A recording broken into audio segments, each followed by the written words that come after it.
Let's talk about Captain America Brave New World. This is the Brave New World that Marvel wants to present to us. So first and foremost, before we get into it, of course, spoilers ahead for the film. If you have not seen the film, I'm going to spoil it. We'll get the comment though, why did you spoil this? But anyways, let's get into it. So before we do, hit that subscribe button, hit the notification bell. We're trying to reach 40,000 subscribers. We hit 37,000. We're getting close to that 38K. Can we hit 40K before the end of the month? That's the big goal that we have. So hit that subscribe button, hit the notification bell. We're going to talk theories about what comes next in the Marvel universe after Brave New World. That will be a video that will come out next week, leading into the Fantastic Four First Steps, which is the next MCU film, and of course Thunderbolts as well. So let's talk about Sam Wilson's trajectory as Captain America now. So the film pretty much starts off establishing Sam Wilson, Joaquin Torres, as they are going on these missions. They're trying to stop the illegal sale of adamantium. They then get invited by President-elect Thaddeus Ross to the White House, and alongside him he brings Torres and also Isaiah Bradley, who was one of the super soldiers that got the serum as well at a certain point. And during this whole thing, they are talking about bringing back the Avengers and also picking a new Captain America, as they are trying to do also an adamantium treaty. While he's talking to international leaders, we see that President-elect Ross is then targeted by Bradley and 4 other men who attack him and in order to assassinate him. Of course, we don't know why this is happening, and we see that Bradley gets arrested, and also Sam Wilson is fired for bringing Bradley basically. Sam Wilson and Joaquin Torres try to investigate what is going on here. Who would do this? Why would Bradley ever attack the president like that? They find out quickly that Bradley was under mind control because he didn't even know what he was doing,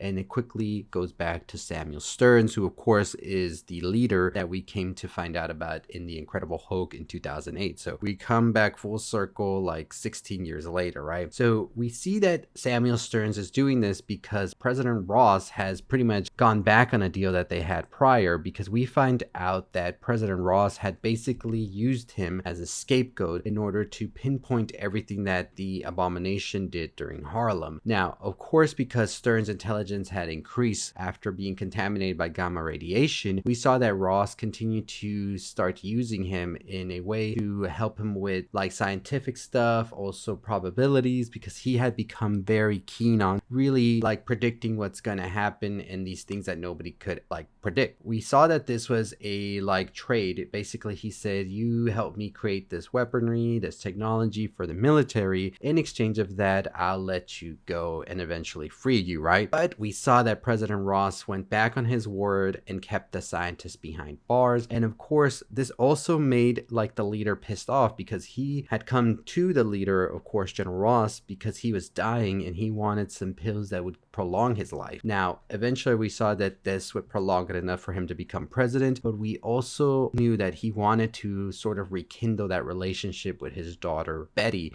of course, from the Incredible Hulk. What Ross, however, was not aware of was that Stearns had slowly been exposing him to gamma radiation, secretly making him into a Hulk. And he was also using phone signals and other things to brainwash people to do what he needed to do, and he wanted Ross to turn into the Hulk at some point, sparking some type of conflict here as well. Now, of course, this doesn't really work out until the very end of the film, when we see that before Stern exposes Ross and he turns himself in, he causes the president to become the Hulk now, and we see that now there is a conflict here because the president has just become the Hulk in front of everybody because he was talking to the world basically. Sam Wilson now has to lure him out of here and try to stop this rampage, and what he does is he takes him into a cherry blossom field in order to bring back those memories that the president had of his daughter Betty, in order to sort of bring him back to the human self. He also uses the kinetic energy that was stored in the vibranium wings that he has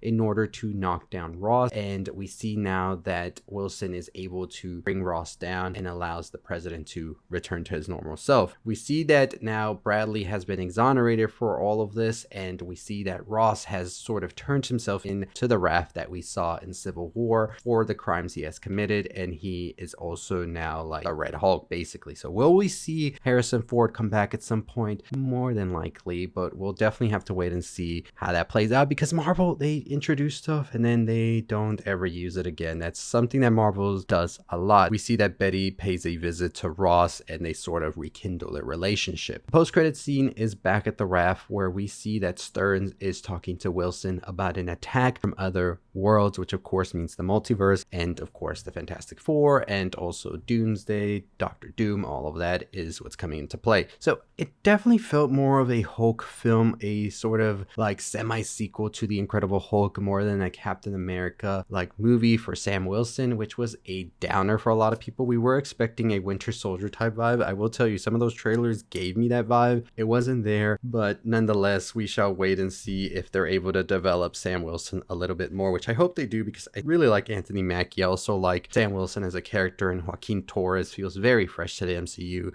So I would definitely be a big letdown if they kind of stop and don't do much with these characters afterwards. But this is just more of a setup, I think, leading into what the Thunderbolts could be about with Sentry, and also with the Fantastic Four First Steps. I was expecting a bigger post-credit scene as well. I do really think that the way that Sam Wilson and the Red Hulk's like whole like battle and everything was kind of interesting as well. I know some people didn't like that aspect of it, where he just basically talked him down and said, hey, this isn't you, bye, right? But hey, it is what it is. We get something new, something different. I don't think Sam Wilson was going to be able to take the Hulk down any other way if you're expecting a hand-to-hand combat type vibe, because of course the Hulk is the Hulk. But I do love that vibe of sort of redemption, and sort of this man seeing the error of his ways and coming back to who he really is. We'll see what happens if Red Hulk is introduced in a future movie, and if Stearns does come back, I would love to see him go full-on leader even more in the future MCU, but who knows what happens next year. I think Marvel is like in a thin line right now, and they're just trying to make it all the way at least into Doomsday, because they know that's probably going to be just their big hit.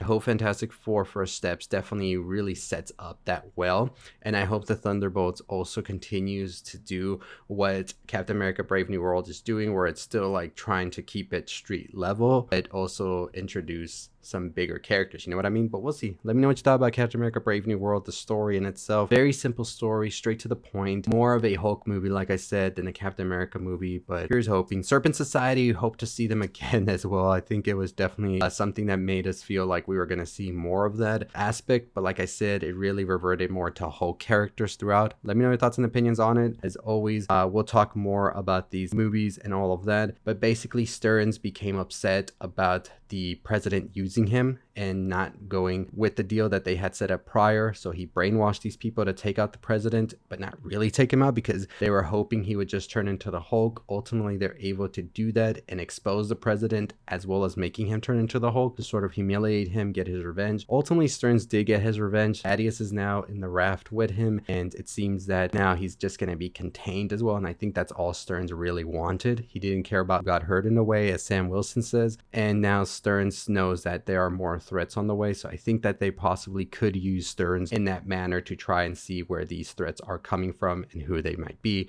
which of course I think is going to be Doctor Doom in the next couple of films that will be introduced and teased throughout. But anyways, as always, that's going to do it for me. Hit that subscribe and hit the notification bell. Are you excited for the MCU's future, or is this movie like, I'm done with the MCU? Comment below, follow us for more on all things you love, from movies, TV shows, and all of that. I'll see you next time. Stay safe, stay positive.